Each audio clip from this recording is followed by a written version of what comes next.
At the edge of a vast shimmering lake in the kingdom of the gods, Gajendra ruled his herd of elephants with gentle strength.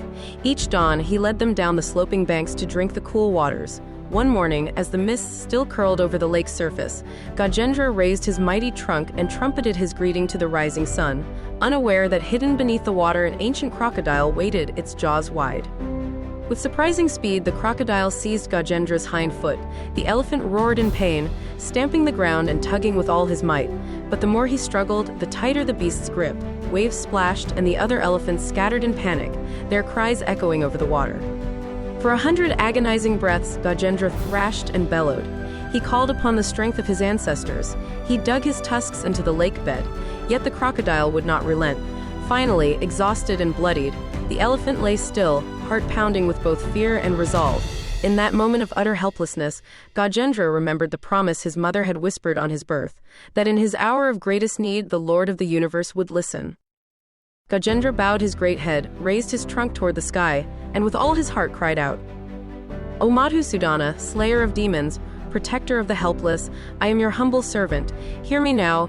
In my pride I roamed free, but now I lie powerless. Save me, O preserver, and I shall sing your praises for 1,000 lifetimes." As his plea echoed across the waters, a single lotus bloom drifted into his trunk, an offering from the very lake that held his foe. With each gasp, Gajendra pressed the flower to his tusk, a sign of his surrender and devotion.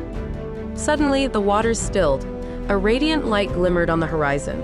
Descending upon the lake's surface, riding the mighty Garuda, came Vishnu himself, clad in blue and gold, his 4 arms bearing conch, discus, mace, and lotus. In one swift motion, Vishnu hurled his discus Kaumodaki through the water's depths. It struck the crocodile, freeing Gajendra's leg.